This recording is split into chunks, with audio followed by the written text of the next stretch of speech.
आशीर्वाद करंतु आपण मान समस्त बाइबल ट्यूटोरियल आज अध्याय स्वागत जनाए प्रभु आपण मान प्रत्येक आशीर्वाद करंतु आज सत्य समाचार 211 अध्याय आम पहुंचीछु आज प्रसंग हूँ व्यक्तिगत पवित्रता करांतु नहीं व्यक्तिगत पवित्रता करांतु नहीं आम गुड़े विषय जीवन हरइछु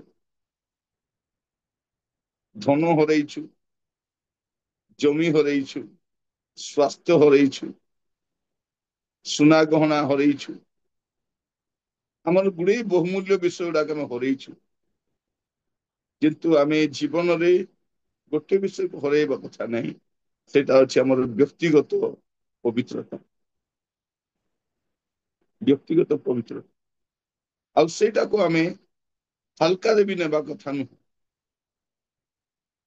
जदि आम पढ़िबा प्रथम पीतर 2 पर्व तार 4 पद और 5 पद प्रथम पीतर 2 पर्व 4 पद और 5 पद जीवंत प्रस्तर स्वरूप जे सही प्रभु से मनुष्य मानक द्वारा अग्राह्य हेले सत किंतु ईश्वरଙ୍କ निकटरे मनोनीत ଓ बहुमूल्य अटंती ତାହାଙ୍କ ନିକଟକୁ ଆସି ତୁମ୍ଭେମାନେ ମଧ୍ୟ ଯୀଶୁଖ୍ରୀଷ୍ଟଙ୍କ ଦ୍ୱାରା ଈଶ୍ୱରଙ୍କ ନିକଟରେ ସୁଗ୍ରାହ୍ୟ ଆତ୍ମିକ ବଳି ଉତ୍ସବ କରିବା ନିମନ୍ତେ ପବିତ୍ର ଯାଜକ ବର୍ଗ ହେବା ପାଇଁ ଜୀବନ୍ତ ପ୍ରସ୍ତର ସ୍ୱରୂପ ହୋଇ ଗୋଟିଏ ପାରମାର୍ଥିକ ଗୃହ ରୂପରେ ନିର୍ମିତ ହୁଅ।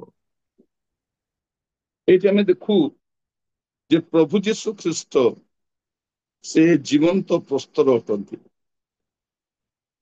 ଆଉ ତାଙ୍କୁ ପାଇଲା ପରେ ଆମେ ମଧ୍ୟ କଣ ହେବାର ଅଛି जीवंत प्रस्तर हेबार जीसु भी जीवंत प्रस्तर आमे भी जीवंत प्रस्तर हेबार अछि तापर कोन हे परिबो गोटे पारमार्थिक गृह निर्माण हे परिबो गोटे पारमार्थिक गृह पाई जीवंत प्रस्तर सहित मिसी आमे भी जीवंत प्रस्तर हेबार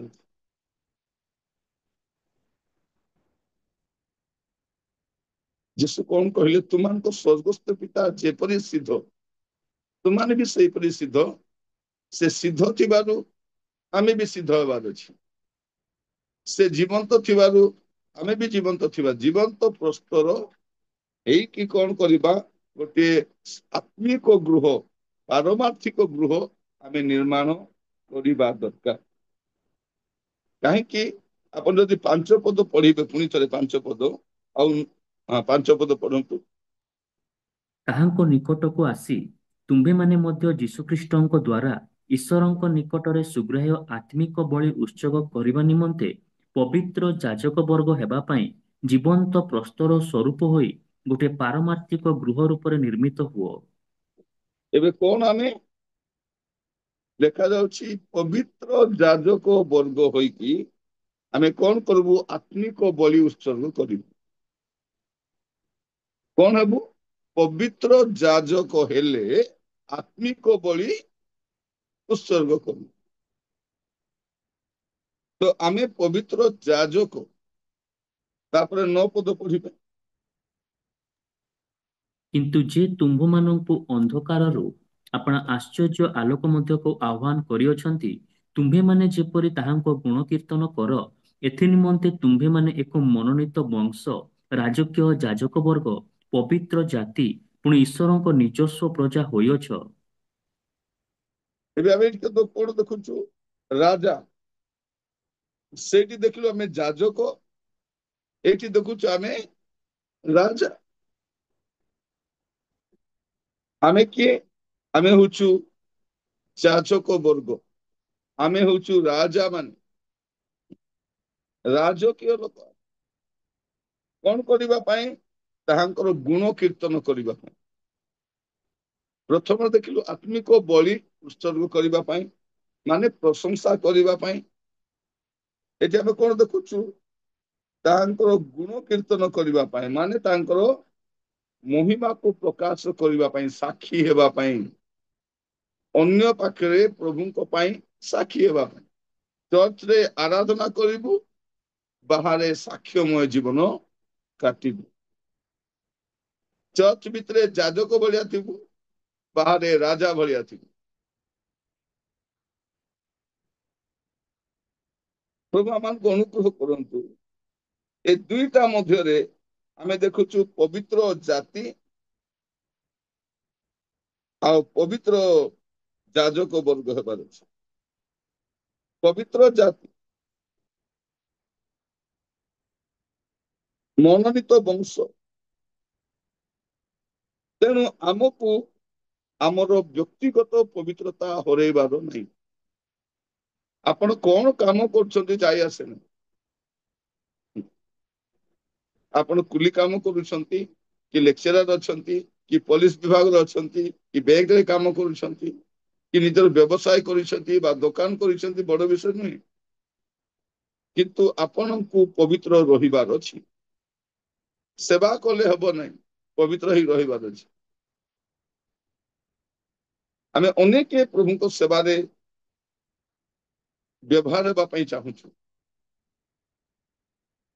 ଯଦି ଭଲ ଭାବରେ ବ୍ୟବହାର ହେବାର ଅଛି, ଗୋଟେ ଫର୍ମୁଲା ଅଛି, ଗୋଟେ ନିୟମ ଅଛି। ସେଇଟାକୁ ଯଦି ଆମେ ସବୁବେଳେ ଧ୍ୟାନ ରଖିବା, ପ୍ରଭୁ ଆମକୁ ବ୍ୟବହାର କରିବେ। ଦ୍ୱିତୀୟ ତିମୋଥୀ 2:21। ଦ୍ୱିତୀୟ ତିମୋଥୀ 2:21। ଅତଏବ ଯଦି କେହି ସେଇ ସମସ୍ତଙ୍କ ଠାରୁ ଆପଣାକୁ ପରିଷ୍କାର କରେ, ତାହେଲେ ସେ ପବିତ୍ରୀକୃତ, କର୍ତ୍ତାଙ୍କ ବ୍ୟବହାର ପାଇଁ ଉପଯୁକ୍ତ, ପୁଣି ସମସ୍ତ ଉତ୍ତମ କାର୍ଯ୍ୟ ନିମନ୍ତେ ପ୍ରସ୍ତୁତ, ଏପରି ଏକ ସମାଦରର ପାତ୍ର ହେବ। ଯଦି ସେ ଆପଣାକୁ ପରିଷ୍କାର କରିବ, ତେବେ ସେ ବ୍ୟବହାର ହେବ, ସମାଦର ପାତ୍ର ହେବ, ଉତ୍ତମ କାର୍ଯ୍ୟ ପାଇଁ ବ୍ୟବହାର ହେବ, ଉପଯୁକ୍ତ ହେବ, ସେ ପବିତ୍ରୀକୃତ ହବ, ସେ ଏସବୁ ହେବ। ସେ ଯଦି ପରିଷ୍କାର କରେ, ଆପଣ ନିଜକୁ ଯେତିକି ପରିଷ୍କାର କରିବେ, ଆପଣ ସେତିକି ବ୍ୟବହାର ହେବେ। ଆମଠାରେ ସେ ପରିଷ୍କାରଟା କମି କମି ଯାଉଥିବ, ବ୍ୟବହାର ମଧ୍ୟ କମି କମି ଯାଉଥିବ। ଆପଣ ମନେ ରଖିଥାନ୍ତୁ, ପ୍ରଭୁ ଯଦି ଆପଣଙ୍କୁ ବ୍ୟବହାର କରୁନାହାନ୍ତି ବା କରିବା ଛାଡିଦେଲେଣି, ତାମାନେ ପରିଷ୍କାର ହେବାଟା ପଳେଇଲାଣି। କିଚେନରେ ଆସିବେ, ସବୁ ଗ୍ଲାସ ବ୍ୟବହାର କରିବେ ନାହିଁ, ଯୋଉଟା ସଫା ଥିବ ତାକୁ କାଢି ଆଣି ବ୍ୟବହାର କରିବେ। ଆପଣ ବାହାରେ ଯିବା ସମୟରେ କୋଉ ଡ୍ରେସ ପିନ୍ଧିବେ? ସବୁଠୁ ଅସନାଟା, ଯାହା ପରିଷ୍କାର ଥିବ।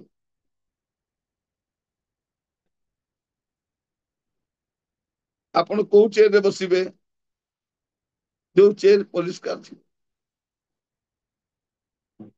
ଆପଣ କୋଉ ସ୍ପୁନ ବ୍ୟବହାର କରିବେ? ଯୋଉ ସ୍ପୁନଟା ପରିଷ୍କାର ଥିବ। ପ୍ରଭୁ ବି ସେଇ ବ୍ୟକ୍ତିକୁ ବ୍ୟବହାର କରିବେ ଯୋଉଟା ପରିଷ୍କାର ଥିବ। ତେଣୁ ଆମେ କଣ କରିବା? ଆମର ବ୍ୟକ୍ତିଗତ ପବିତ୍ରତା ହରେଇବାନି। ସେଇଥିପାଇଁ କଣ କରିବାର ଅଛି? 22 ପଦ। 22 ପଦ। କିନ୍ତୁ ତୁମ୍ଭେ ଯୌବନ କାଳର ଅଭିଳାଷରୁ ପଳାୟନ କରି ଯେଉଁମାନେ ସୂଚି ହୃଦୟରେ ପ୍ରଭୁଙ୍କ ନିକଟରେ ପ୍ରାର୍ଥନା କରନ୍ତି, ସେମାନଙ୍କ ସହିତ ଧାର୍ମିକତା, ବିଶ୍ୱାସ, ପ୍ରେମ ଓ ଶାନ୍ତିର ଅନୁଗାମୀ ହୁଅ। ସେ କଣ କହୁଛନ୍ତି? ତୁମେ ପଳାୟନ କର, ପଳାୟନ କର, ଆଉ ସୂଚି ହୃଦୟକୁ କଣ କର? ରଖିଥାଅ। ପଳାୟନ କର। ପାପରୁ ପଳାୟନ କରିବା ଅଛି। ଯୋଉଠି ପାପ, ଯୋଉଠି ମନ୍ଦତା, ଯୋଉଠି ଅସୁବିଧା ଜାଣିଲୁ, ଆଉ ସେଇଠି ନାହିଁ। କିଏ ଗୋଟେ ଚାହା ପିଇବା ପାଇଁ ଡାକୁଛି, ଭାଇ ଟିକେ ଛକ ଆଡେ ଚାହା ପିଇବା ପାଇଁ ଯିବା। ତାର ଉଦ୍ଦେଶ୍ୟ ଯଦି ପରଚର୍ଚ୍ଚା କରିବାର ଅଛି, ତାକୁ କହିବ ତୋର ଚାହାକୁ ଜୁଆର, ତତେ ବି ଜୁଆର। ଯଦି କେହି କହିବ, ଭାଇ ଆମେ ଅମୁକ ଜାଗାକୁ ଯାଉଛୁ, ଆସିବ କି? କାର ନେଇକି ଯାଉଛୁ, ଆସ। ସେଇଠି ଯଦି ପରଚର୍ଚ୍ଚା ହେବ, ଆବଶ୍ୟକ ନାହିଁ।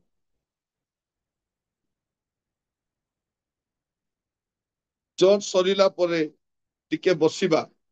କଣ ପାଇଁ ବସିବା? ଚର୍ଚ୍ଚ ତ ସରିଗଲା, ଆମେନ ହେଇଗଲା। ଆଉ କାହିଁକି ବସିବ?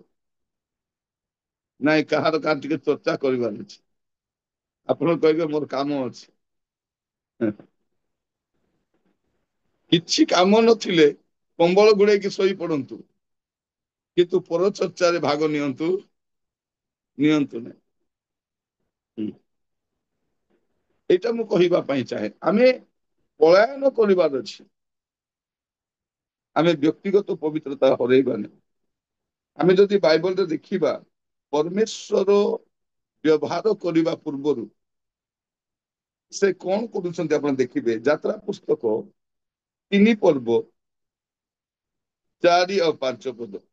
ଯାତ୍ରା 3, 4, 5। ମାତ୍ର ସଦାପ୍ରଭୁ ଯେତେବେଳେ ଦେଖିଲେ ଯେ ସେ ଦେଖିବା ନିମନ୍ତେ ଏକ ପାଖକୁ ଯାଉଅଛନ୍ତି, ସେତେବେଳେ ପରମେଶ୍ୱର ବୁଦା ମଧ୍ୟରୁ ତାଙ୍କୁ ଡାକି କହିଲେ, ହେ ମୂଷା, ହେ ମୂଷା। ତହିଁରେ ସେ କହିଲେ, ଏହି ଦେଖନ୍ତୁ, ମୁଁ ଉପସ୍ଥିତ ଅଛି। ତେଣୁ ସେ କହିଲେ, ତୁମ୍ଭେ ଏ ସ୍ଥାନର ନିକଟବର୍ତ୍ତୀ ହୁଅ ନାହିଁ, ତୁମ୍ଭ ପାଦରୁ ପାଦୁକା କାଢ, କାରଣ ତୁମ୍ଭେ ଯେଉଁ ସ୍ଥାନରେ ଛିଡା ହେଉଅଛ ତାହା ପବିତ୍ର ଭୂମି। ପ୍ରଭୁ କଣ କହୁଛନ୍ତି ମଶାଙ୍କୁ? ତୁମର ପାଦୁକା କାଢ, ଆମେ ତୁମକୁ ପଠେଇବା। ପ୍ରଭୁ ପଠେଇବା ପାଇଁ ଚାହାନ୍ତି ତାଙ୍କୁ। ପ୍ରଭୁ ତାଙ୍କୁ ପଠେଇବା ପାଇଁ ଚାହାନ୍ତି, ସେବା ପାଇଁ। କିନ୍ତୁ ପ୍ରଥମେ କଣ କହୁଛନ୍ତି? ତୁମର ପାଦୁକା କାଢ, ମାନେ ପ୍ରଭୁଙ୍କ ପାଇଁ ଯିବା ପାଇଁ ତୁମର ପାଦକୁ ଫାଷ୍ଟ କଣ କର? ପବିତ୍ର କର। ଯୋଉ ପାଦ ନେଇ ତୁମେ ଯିବା ପାଇଁ ଚାହୁଁଛ, ସେ ପାଦଟା ପବିତ୍ର ଥିବାର ଅଛି। ଯିଶାୟ 6:7-8 କେତେ ବଢିଆ ଲେଖାଯାଉଛି ନାଇଁ କି? ଯାତ୍ରା 3, 4, 5, ଯିଶାୟ 6, 7, 8। 6ର 7, 8। ପୁଣି ସେ ତଦ୍ୱାରା ମୋର ମୁଖ ସ୍ପର୍ଶ କରି କହିଲେ, ଦେଖ, ଏହା ତୁମ୍ଭ ଓଷ୍ଠଧାରକୁ ସ୍ପର୍ଶ କରିଅଛି। ଏଣୁ ତୁମ୍ଭର ଅପରାଧ ଦୂରୀକୃତ ହେଲା ଓ ତୁମ୍ଭର ପାପ ମୋଚନ ହେଲା। ଏଥି ଉତ୍ତରେ ମୁଁ କାହାକୁ ପଠାଇବି ଓ କିଏ ଆମ୍ଭମାନଙ୍କ ପାଇଁ ଯିବ? ପ୍ରଭୁଙ୍କର ଏହି ରୋବ ମୁଁ ଶୁଣିଲି। ତେବେ ମୁଁ କହିଲି, ମୁଁ ଅଛି, ମୋତେ ପଠାଅ। ସେ କଣ କଲେ? ତାଙ୍କର ଅଷ୍ଟାଦରକୁ ସ୍ପର୍ଶ କଲେ, ଅଷ୍ଟାଦରକୁ ଶୁଚି କଲେ, ତାପରେ ପଠେଇଲେ। ଦେଖନ୍ତୁ, ପ୍ରଭୁଙ୍କ ପାଇଁ ଯିବା ପୂର୍ବରୁ ପ୍ରଭୁ ମଶାଙ୍କର ପାଦକୁ ପବିତ୍ର କରିବା ପାଇଁ କହୁଛନ୍ତି। ତୁମେ ଯଦି ମୋ ପାଇଁ ଯିବା ପାଇଁ ଚାହୁଁଛ, ତୁମର ପାଦକୁ ପବିତ୍ର କର। ତୁମେ ଯଦି ମୋ ପାଇଁ କଥା ହେବା ପାଇଁ ଚାହୁଁଛ, ତୁମର ଅଷ୍ଟାଦରକୁ ଶୁଚି କର। ମୋର ପ୍ରିୟ ଭାଇ ଭଉଣୀ ମାନେ, ଆମେ ବ୍ୟକ୍ତିଗତ ପବିତ୍ରତା ହରେଇ ପାରିବାନି। ମୁଁ ଯୋଉ ମୁଖରେ ପ୍ରଭୁଙ୍କର କଥା କହିବି ବୋଲି ଚାହୁଁଛି, ସେଇ ମୋର ମୁଖ ପବିତ୍ର ରହିବା ଦରକାର। ମୁଁ ଯୋଉ ପାଦରେ ପ୍ରଭୁଙ୍କ ପାଇଁ ଯିବା ପାଇଁ ଚାହୁଁଛି, ମୋର ସେଇ ପାଦ ପବିତ୍ର ରହିବା ଦରକାର। ଆଜି ପ୍ରଭୁ ଆମମାନଙ୍କୁ ବ୍ୟକ୍ତିଗତ ଭାବରେ କଥା ହଉଛନ୍ତି, ବ୍ୟକ୍ତିଗତ ଭାବରେ।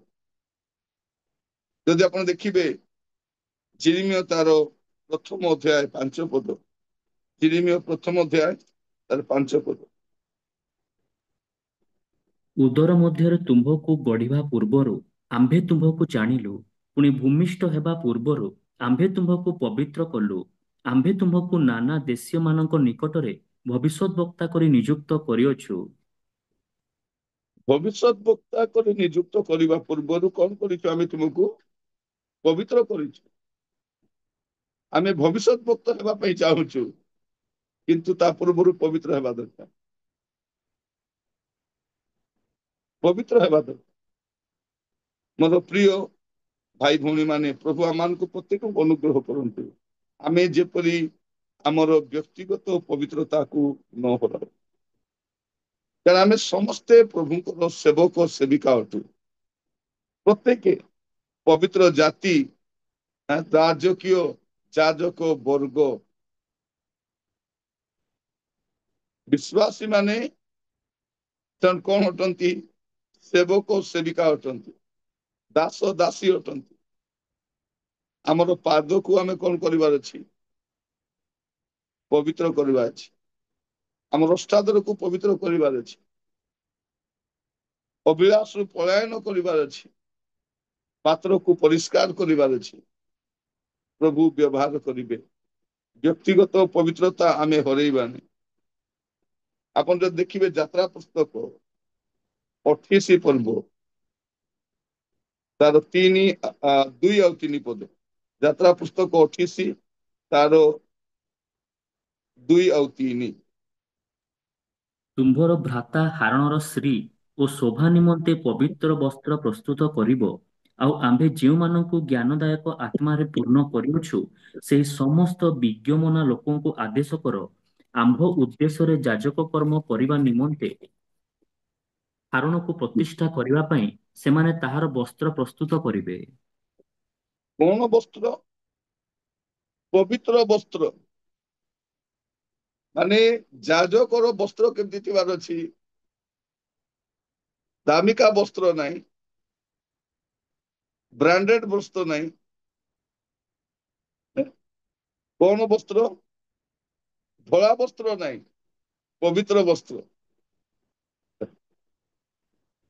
ଓକିଲ ମାନେ ଧଳା ସାର୍ଟ ଗୋଟେ ପିନ୍ଧି ଦେଇଥିବେ, ତାର ଉପରେ କଳା କୋଟ ଗୋଟେ ପିନ୍ଧି ଦେଇଥିବେ। ମାନେ ଦିଟା ଅଛି, ଧଳା ବି ଅଛି ମୋଟି, କଳା ବି ଅଛି ବୋଲିଲା ଭଳି। କି ବସ୍ତ୍ର ହେବାର ଅଛି?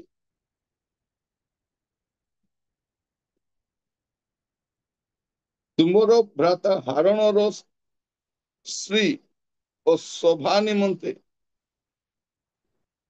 ପବିତ୍ର ବସ୍ତ୍ର ପ୍ରସ୍ତୁତ କର। ମାନେ ବସ୍ତ୍ର, ମୁଁ କହୁଥିଲି ପାଦ ପବିତ୍ର, ଓଷ୍ଠ ପବିତ୍ର, ବସ୍ତ୍ର ପବିତ୍ର। ଆଜି ପ୍ରଭୁ ଆମକୁ କହିବା ପାଇଁ ଚାହାନ୍ତି, ପୁଅରେ ଝିଅରେ ତୋର ବ୍ୟକ୍ତିଗତ ପବିତ୍ରତା ତୁ ହରାନି। এটা আমার ସ୍ୱଭାବ। ଆମେ ଆଜି ଏଠି ବାକ୍ୟ ଶୁଣିବା ସମୟରେ ଆମେ ପ୍ରତ୍ୟେକ ଚିନ୍ତା କରି, ଯଦି ଆପଣ ଦେଖିବେ ଦ୍ୱିତୀୟ ପିତର ପ୍ରଥମ ଅଧ୍ୟାୟ 21 ପଦ, ଦ୍ୱିତୀୟ ପିତର ପ୍ରଥମ ଅଧ୍ୟାୟ ତାର 21 ପଦ। କାରଣ କୌଣସି ଭାବବାଣୀ କେବେ ହେଁ ମନୁଷ୍ୟର ଇଚ୍ଛାରୁ ଉତ୍ପନ୍ନ ହୋଇନାହିଁ, ମାତ୍ର ଈଶ୍ୱର ପ୍ରେରିତ ମନୁଷ୍ୟମାନେ ପବିତ୍ର ଆତ୍ମାଙ୍କ ଦ୍ୱାରା ଚାଳିତ ହୋଇ କଥା କହିଥିଲେ। କଣ କରୁଥିଲେ? ପବିତ୍ର ମା ଦ୍ୱାରା ଚାଳିତ ହୋଇ କଥା ହେଇଥିଲେ, ପବିତ୍ର ଆତ୍ମାଙ୍କ ଦ୍ୱାରା ଚାଳିତ ହୋଇ। ଆଜିର ସମୟରେ ଅନେକ ଲେଖା ଗୁଡାକ ବେଶୀ କାମ ଦଉନାହିଁ। ପତ୍ର ପତ୍ରିକାରେ ବହୁତ ଲେଖା ଆସୁଛି, ଅନେକ ବହି ଲେଖା ଯାଉଛି, କିନ୍ତୁ ସେଇ ବହି ଗୁଡାକ କାମ ଦଉନାହିଁ। କାହିଁକି? ପବିତ୍ରତା ନାହିଁ, ପବିତ୍ରତା। ଆମେ ବି ଚର୍ଚ୍ଚରେ କେତେ ବଡ ବଡ ସମ୍ବାଦ ଦଉଛୁ, କାମକୁ ଦଉନାହିଁ। କଣ ପାଇଁ? ପବିତ୍ରତା ନାହିଁ, ପବିତ୍ରତା।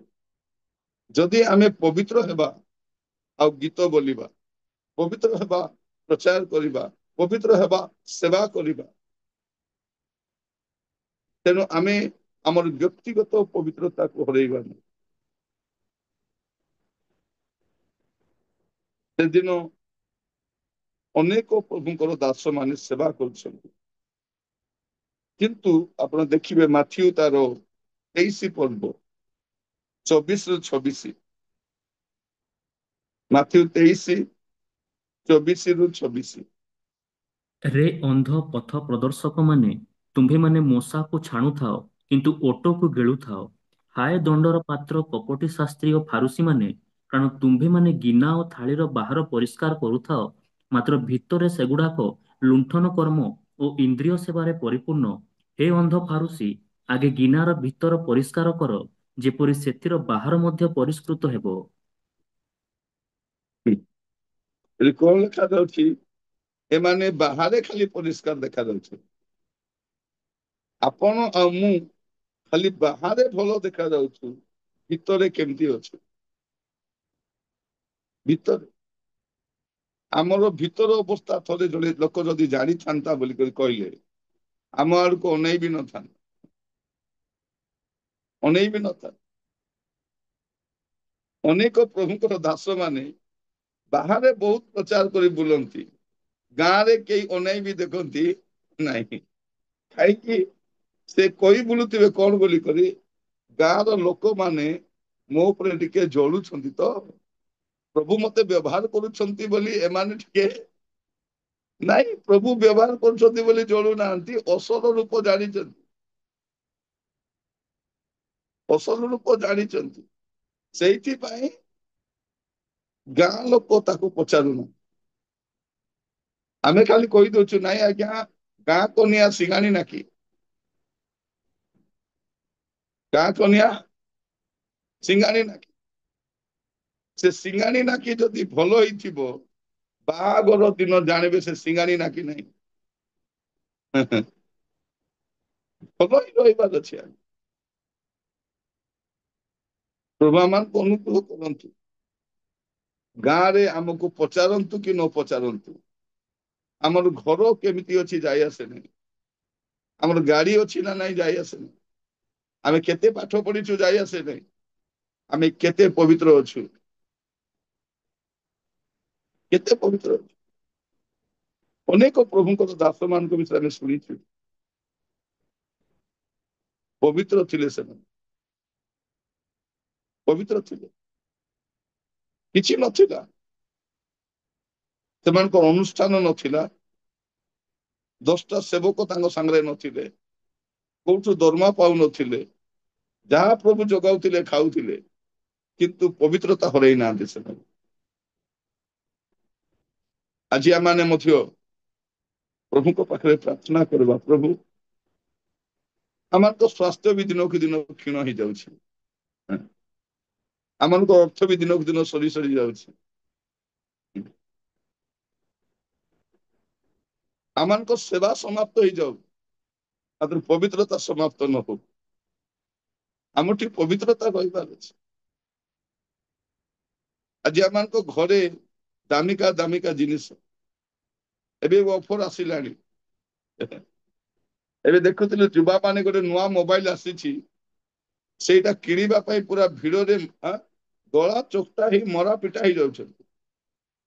ଆଜିର ଯୁବା ମାନେ ପବିତ୍ରତା ପାଇଁ ସେମିତି ହେବା କଥା, କିନ୍ତୁ କଣ ପାଇଁ? ମଦ ଦୋକାନରେ ଦେଖିବେ ଯୁବା ମାନେ ଭର୍ତ୍ତି, ଖେଳିବାରେ ଯୁବା ମାନେ ଭର୍ତ୍ତି, ରାଜନୀତିରେ ଯୁବା ମାନେ ଭର୍ତ୍ତି, ମୋବାଇଲ ପାଇଁ ଯୁବା ମାନେ, କିନ୍ତୁ ପବିତ୍ରତା ପାଇଁ। ଆଜି ପ୍ରାର୍ଥନା କରିବା ସମସ୍ତେ, ପ୍ରଭୁ ମୁଁ ଯେପରି ମୋର ପବିତ୍ରତାକୁ ନ ହରାଏ। ଆପଣ ଦେଖିବେ ଯୋହନ 17 ପର୍ବ 17-18, ଯୋହନ 17-18। ସତ୍ୟ ଦ୍ୱାରା ସେମାନଙ୍କୁ ପବିତ୍ର କର, ତୁମ୍ଭର ବାକ୍ୟ ତ ସତ୍ୟ। ତୁମ୍ଭେ ମୋତେ ଯେପରି ଜଗତକୁ ପ୍ରେରଣ କରିଅଛ, ମୁଁ ମଧ୍ୟ ସେମାନଙ୍କୁ ସେପରି ଜଗତକୁ ପ୍ରେରଣ କରିଅଛି। କଣ କରି ପବିତ୍ର ପ୍ରେରଣ କରିଛି? ପବିତ୍ର କରିକି ପ୍ରେରଣ। ପଠେଇବା ପୂର୍ବରୁ କଣ ହବାର ଅଛି? ପବିତ୍ର ହେବାର ଅଛି। ପବିତ୍ରତା,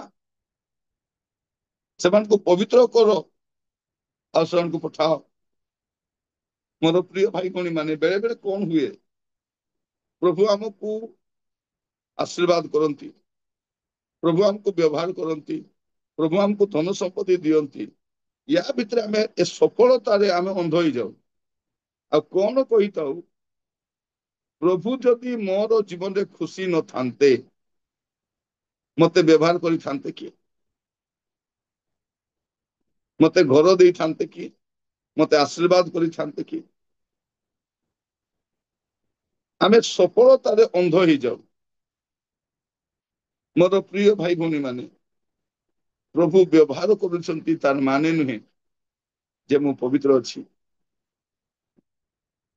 ଆଜି ମୁଁ ବ୍ୟବହାର ହେଲା ପୁରା ଦେଖା ଯାଉଛି, କିନ୍ତୁ ପବିତ୍ରତା ଅଛି କି? ମୁଁ ଆପଣ ମାନଙ୍କୁ କହିବା ପାଇଁ ଚାହେଁ, ଆପଣ ମାନେ କଣ କରିବେ ଯଦି ପବିତ୍ରତାକୁ ହରେଇବା ପାଇଁ ଚାହୁଁନାହାନ୍ତି? କେତେଟା ଛୋଟ ଛୋଟ ବିଷୟ କହିବା ପାଇଁ ଚାहे ପ୍ରାକ୍ଟିକାଲ ଗାଇଡଲାଇନ ଆପଣ ମନେ ରଖିଥାନ୍ତି। ଆପଣଙ୍କର ବ୍ୟକ୍ତିଗତ ପ୍ରାର୍ଥନା ଆଉ ବାଇବଲ ଅଧ୍ୟୟନ କେବେ ବନ୍ଦ କରିବେନି। ଏଟା ପ୍ରଥମ ବିଷୟ। ଆପଣଙ୍କର ବ୍ୟକ୍ତିଗତ ପ୍ରାର୍ଥନା ବାଇବଲ ଅଧ୍ୟୟନକୁ ଅବହେଳା କରିବେ ନାହିଁ। ଆପଣ ନିୟମିତ ଭାବରେ ଆପଣଙ୍କର ଆତ୍ମିକ ଜୀବନକୁ ସମୀକ୍ଷା କରୁଥିବେ। ନିୟମିତ ଭାବରେ ପ୍ରାର୍ଥନାରେ ଯେବେ ବସିବେ, ଉପାସନାରେ ଯେବେ ବସିବେ, ଉପବାସରେ ଯେବେ ବସିବେ, ଦ୍ୱିତୀୟ ବିଷୟ କଣ କରିବେ? ନିଜର ବ୍ୟକ୍ତିଗତ ଜୀବନକୁ ସମୀକ୍ଷା କରିବେ।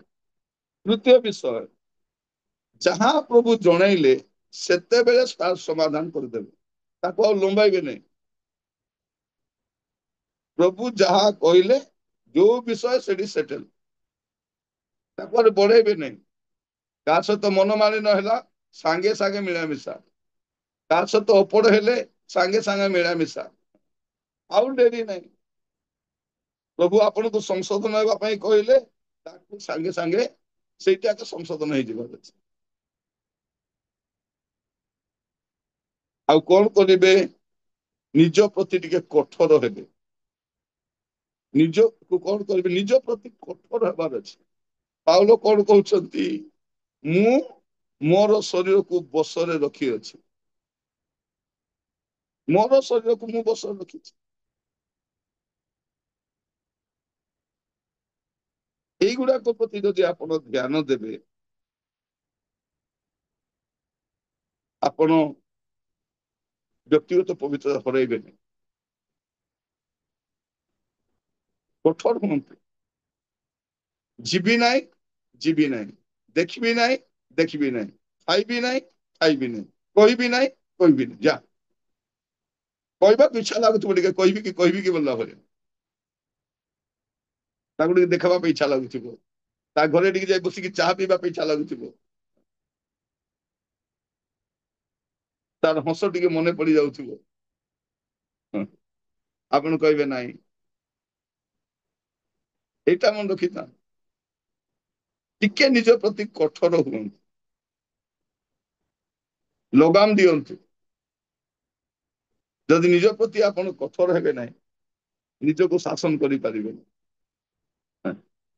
ସବୁକୁ ଶାସନ କରିହବ, ନିଜକୁ ଶାସନ କରିହବ ନାହିଁ। ଯୋଉ ଲୋକ ନିଜକୁ ଶାସନ କରିବ, ସେ ଲୋକ ଆସନରେ ବସି ପାରିବ ଯାଇ। ପ୍ରଭୁ ଆଜି ଆମମାନଙ୍କୁ ଅନୁଗ୍ରହ କରନ୍ତୁ।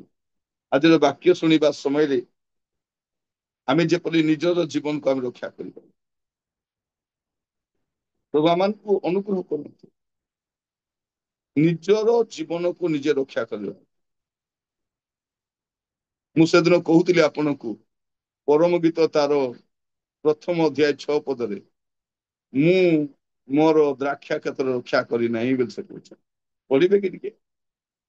ପରମ ଗୀତ ପ୍ରଥମ ଅଧ୍ୟାୟ ତାର 6 ପଦ। ମୁଁ କୃଷ୍ଣବର୍ଣ୍ଣା, ସୂର୍ଯ୍ୟ ମୋତେ ବିବର୍ଣ୍ଣା କରିଅଛି ବୋଲି ମୋ ପ୍ରତି କୁଦୃଷ୍ଟି କର ନାହିଁ। ମୋ ମାତାର ସନ୍ତାନଗଣ ମୋ ପ୍ରତି କୁପିତ ହେଲେ, ସେମାନେ ମୋତେ ଦ୍ରାକ୍ଷାକ୍ଷେତ୍ର ସମୂହର ରକ୍ଷିକା କଲେ, ମାତ୍ର ମୁଁ ନିଜ ଦ୍ରାକ୍ଷାକ୍ଷେତ୍ର ରକ୍ଷା କରିନାହିଁ। ସେ କଣ କହୁଛନ୍ତି? ମୁଁ ରକ୍ଷା କରିନାହିଁ, ମୋର ଦ୍ରାକ୍ଷା କ୍ଷେତ୍ର ରକ୍ଷା କରିନାହିଁ। ଆପଣ ଯଦି ନିଜକୁ ରକ୍ଷା କରିବା ପାଇଁ ଚାହିଁବେନି, ଆପଣଙ୍କୁ କିଏ ରକ୍ଷା କରିପାରିବ? ରକ୍ଷା କରିପାରିବନି। ନିଜେ ନିଜକୁ ବଞ୍ଚାଇବାର ଅଛି।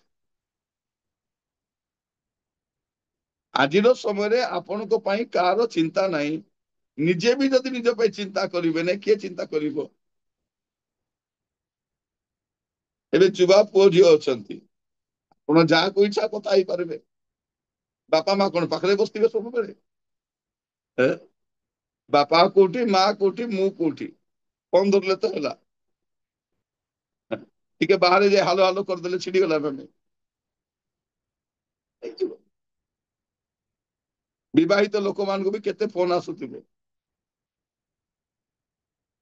ଆପଣ ବାସ୍ କଣ କାମ ସରିଲା ରଖନ୍ତୁ, ଯାହା ସହିତ ବି କଥା ହେବେ ରଖନ୍ତୁ। ଯଦି ହାଡି ଫିଟିଗଲା, ଅସୁବିଧା ହେଇଯିବ। କଥାବାର୍ତ୍ତାରେ ତାଳମେଳ ଥିବାର ଅଛି।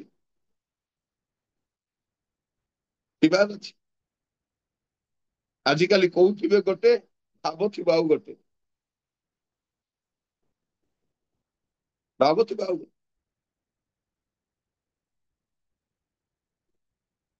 ମାନେ ଲୋକମାନଙ୍କର କଥାବାର୍ତ୍ତା ଠିକ ନାହିଁ।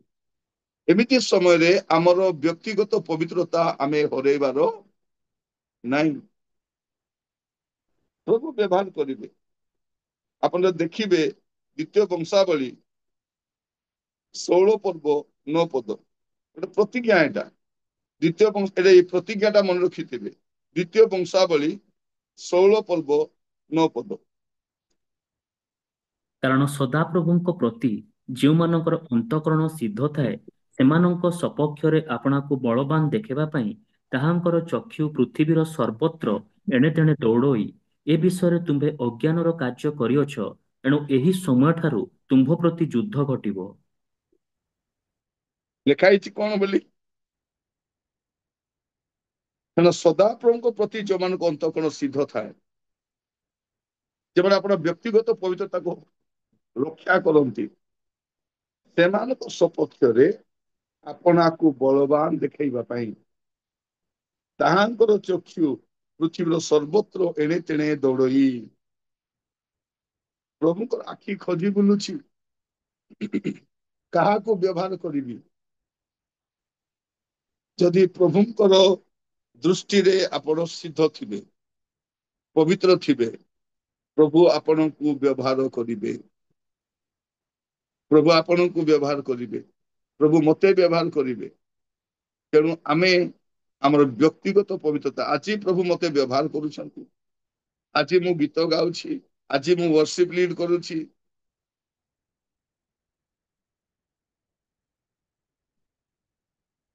ଆଜି ମୋ ପାଖରେ ଡେଟ୍ ନାହିଁ।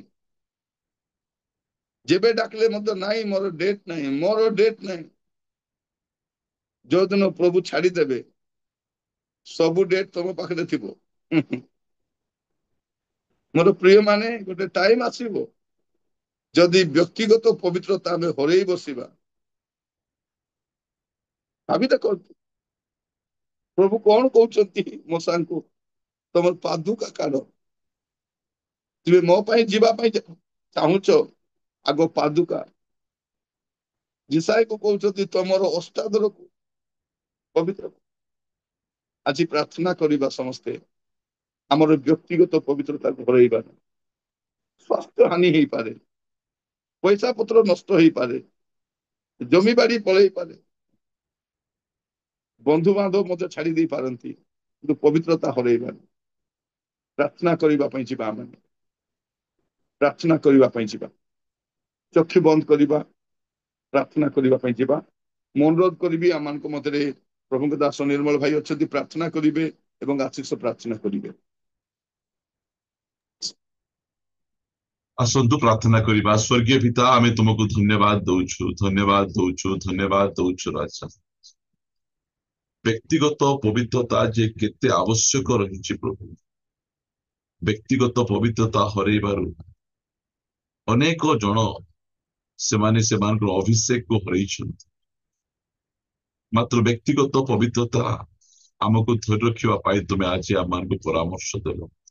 ଯଦି ଆମେ ବ୍ୟକ୍ତିଗତ ପବିତ୍ରତା ଧରି ରଖିବୁ, ତାହେଲେ ତୁମେ ଆମେ ଯେକୌଣସି କୋଣରେ ଥିଲେ ମଧ୍ୟ ଆମମାନଙ୍କୁ ପ୍ରଭୁ ତୁମେ ଖୋଜି ବାହାର କରି ଆମମାନଙ୍କୁ ପ୍ରଭୁ ତୁମେ ବ୍ୟବହାର କରିବ। ଏହା ତୁମେ ବାକ୍ୟ ମାଧ୍ୟମରେ ଆମମାନଙ୍କୁ ଉତ୍ସାହିତ କରିଛ, ଆମେ ତୁମକୁ ଧନ୍ୟବାଦ ଦଉଛୁ। ମୁଁ ପ୍ରାର୍ଥନା କରେ ପ୍ରଭୁ, ଯେତିକି ତୁମର ଦାସ ଦାସୀ ଭାଇ ଭଉଣୀ ମାନେ ଅଛନ୍ତି, ବ୍ୟକ୍ତିଗତ ଜୀବନରେ ସେମାନେ ପବିତ୍ର ଜୀବନ ଯାପନ କରନ୍ତୁ। ସେମାନଙ୍କର ଆର୍ଥିକ ପରିସ୍ଥିତି ଯାହା ଥାଉ, ସେମାନଙ୍କ ଶରୀରରେ ରୋଗ ଥାଉ କି ନଥାଉ, ମାତ୍ର ଆମମାନଙ୍କ ଜୀବନରେ ପବିତ୍ରତାକୁ ତୁମେ ଦୟାକରି ତୁମେ ଦିଅ ପ୍ରଭୁ। ତୁମେ କହିଲ, ଯଦି ତୁମେ ଆପଣାକୁ ପରିଷ୍କାର କରିବ, ତାହେଲେ କର୍ତ୍ତାର ବ୍ୟବହାର ଯୋଗ୍ୟ ପାତ୍ର ତୁମେ ହେଇପାରିବ। ତୁମେ କହିଲ, ତୁମେ ଯଦି ଆପଣାକୁ ପବିତ୍ର କରି ରଖିବ, ତାହେଲେ ତୁମେ ଜୀବନ୍ତ ପ୍ରସ୍ତର ସ୍ୱରୂପେ ଗୋଟେ ପାରମାର୍ଥିକ ଗୃହ ନିର୍ମିତ ହବ। ଆମେ ଧନ୍ୟବାଦ ଦଉଛୁ ରାଜା। ବ୍ୟକ୍ତିଗତ ପବିତ୍ରତା ଖ୍ରୀଷ୍ଟିଆନ ଜୀବନର କେତେ ବଡ ଆବଶ୍ୟକ। ସମସନ ତାଙ୍କର ବ୍ୟକ୍ତିଗତ ପବିତ୍ରତା ହରେଇଲେ, ତାଙ୍କର ଅଭିଷେକ ହରେଇଲେ। ପ୍ରଭୁ ଦୟାକରି ତୁମେ ସାହାଯ୍ୟ କର, କୌଣସି କ୍ଷେତ୍ରରେ ଆମେ ବ୍ୟକ୍ତିଗତ ପବିତ୍ରତା ନ ହରେଇ ଯୋସେଫ ନ୍ୟାୟ, ଦାନିଏଲ ନ୍ୟାୟ, ଆମମାନଙ୍କର ପବିତ୍ରତାକୁ ଆମେ ଧରି ରଖିପାରିବୁ ତୁମେ ଦୟାକରି ଅନୁଗ୍ରହ କର।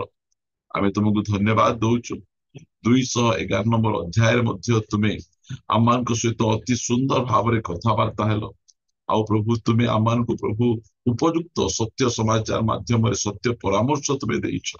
ମୁଁ ପ୍ରାର୍ଥନା କରେ ଯଦି କୌଣସି ଭାଇ ଭଉଣୀ ଯୁବା ଯୁବତୀ ପ୍ରଭୁଙ୍କ ଦାସ ଦାସୀ ପ୍ରଭୁ ସେମାନେ କୌଣସି ପ୍ରକାର ପାପରେ ଜଡିତ ହେଇକିନା ଅଛନ୍ତି ଆଉ ସେମାନଙ୍କର ପବିତ୍ରତାକୁ ନଷ୍ଟ କରୁଛନ୍ତି, ମୁଁ ପ୍ରାର୍ଥନା କରେ ଦୟାକର ମନ ପରିବର୍ତ୍ତନ କରି ଏହି ସମୟରେ ତୁମ ନିକଟକୁ ଫେରନ୍ତୁ ଆଉ ଅନୁତାପ କରି ତୁମଠାରେ ନିଜ ନିଜର ପାପକୁ ସ୍ୱୀକାର କରନ୍ତୁ। ପ୍ରଭୁ ଦୟାକରି ତୁମେ ସାହାଯ୍ୟ କର। ପ୍ରଭୁ କେହି ଜଣେ ହେଲେ ମଧ୍ୟ ବ୍ୟକ୍ତିଗତ ପବିତ୍ରତା ନ ହରାନ୍ତୁ। ଯଦି ବ୍ୟକ୍ତିଗତ ପବିତ୍ରତା ହରେଇବେ ରେପଚରକୁ ମଧ୍ୟ ଯାଇପାରିବେ ନାହିଁ। ପ୍ରଭୁ ଦୟାକରି ତୁମେ ସାହାଯ୍ୟ କର। ତ ଦାସଙ୍କ ଦ୍ଵାରା ପୁନର୍ବାର 211 ନମ୍ବର ଅଧ୍ୟାୟରେ ଆମମାନଙ୍କୁ ପ୍ରଭୁ ତୁମେ ବ୍ୟକ୍ତିଗତ ପବିତ୍ରତାର ଆବଶ୍ୟକତା ବିଷୟରେ ତୁମେ ଆମମାନଙ୍କୁ ଅତି ସୁନ୍ଦର ଆଉ ସରଳ ଭାବରେ କଥାବାର୍ତ୍ତା ହେଇଛ। ଧନ୍ୟବାଦ। ତାଙ୍କୁ ମଧ୍ୟ ତୁମେ ଆଶୀର୍ବାଦ କର, ଅଭିଷେକ କର, ଆହୁରି ଅଧିକ ଉତ୍ତମ ସ୍ୱାସ୍ଥ୍ୟ ଦେଇ ତୁମ ସେବାରେ ତୁମେ ବ୍ୟବହାର କର। ପ୍ରାର୍ଥନା ଶୁଣିଛ, ଧନ୍ୟବାଦ ଦେଇ ପ୍ରାର୍ଥନା ପ୍ରିୟ ଯୀଶୁ ନାମରେ ମାଗୁଅଛୁ, ଆମେନ। ଆସନ୍ତୁ ଆମେ ଶେଷ ଆଶୀର୍ବାଦ ଗ୍ରହଣ କରିବା। ପ୍ରଭୁ ଯୀଶୁ ଖ୍ରୀଷ୍ଟଙ୍କ ଅନୁଗ୍ରହ, ପିତା ଈଶ୍ୱରଙ୍କ ପ୍ରେମ, ପବିତ୍ର ଆତ୍ମାଙ୍କ ଶାନ୍ତି ଓ ସହଭାଗିତା ପ୍ରଭୁ ଯୀଶୁ ଖ୍ରୀଷ୍ଟଙ୍କ ଦ୍ୱିତୀୟ ଆଗମନ ପର୍ଯ୍ୟନ୍ତ ଆମ ସମସ୍ତଙ୍କ ଉପରେ ପ୍ରଚୁର ପରିମାଣରେ ବର୍ତ୍ତୁ। ଆମେନ।